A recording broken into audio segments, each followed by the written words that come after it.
குட்டிமா, நம்ம இன்றைக்கி என்ன கதை பார்க்க போகிறோம் தெரியுமா? கடவுளும் தூதுர்களும்ன்ற கதையை பற்றி தான் பார்க்க போகிறோம். ஸோ அந்த காலத்தில் பார்த்திங்கன்னா அக்பரும் பீர்பாலும் நடந்து போய்கிட்டு இருந்திருக்காங்க. அப்போ அக்பருக்கு ஒரு டவுட் வந்துச்சு. இந்த கடவுள்கள்லாம் ஏதாவது ஒரு பிரச்சனைனா நேரடியாக எதுக்கு அவதரிக்கிறாங்க?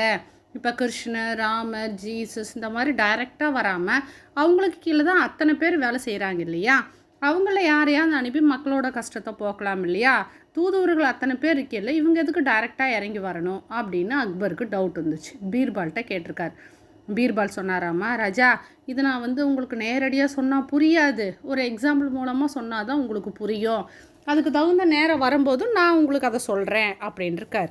சரின்னு சொல்லிட்டு ஒரு நாள் அக்பர், பீர்பால், அக்பரோட ஃபேமிலி எல்லாருமே ஒரு நாள் போட்டில் போயிருக்கிறாங்க. பீர்பால் என்ன பண்ணாரம்மா, திடீர்னு ராஜாவோட பேரனை தூக்கி ஆற்றுக்குள்ளே வீசிட்டாரம்மா.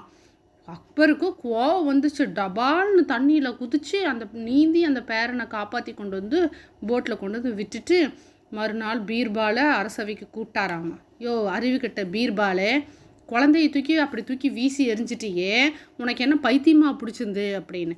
அதுக்கு உடனே பீர்பால் கேட்டாராம்மா, ராஜா, நான் குழந்தைய தூக்கி வீசினே உங்களை சுற்றி நான் இருந்தேன், நம்ம காவலர்கள் இருந்தாங்க, நம்ம தலைமை சேனாதிபதி இருந்தார், அவங்களையெல்லாம் விட்டு யாராவது போய் காப்பாற்றுங்கன்னு நீங்கள் ஏன் கட்டளை இடலை அப்படின்னு. அதுக்கு உடனே ராஜா கேட்டாராம்மா, ஐயப்பா, கஷ்டத்தில் என் பேரன் தத்தளிச்சுட்டு இருக்கும்போது நான் கட்டளை இடுவேனா இல்லை குதிச்சு காப்பாற்றுவேனா அப்படின்னு கேட்டிருக்காரு.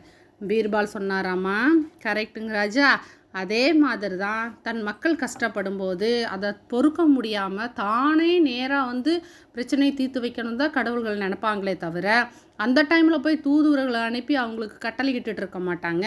நீங்கள் அன்றைக்கி கேள்வி கேட்டிங்க இல்லையா, கடவுள் ஏன் தானாக நேரடியாக வர்றாருன்னு சொல்லிட்டு. ஸோ அடுத்தவங்க படுற கஷ்டத்தை பார்க்க பொறுக்க முடியாமல் தான் கடவுள் நேரே அவதரித்து மக்களோட கஷ்டத்தை போக்குறாங்க அப்படின்னு சொன்னாராம்மா.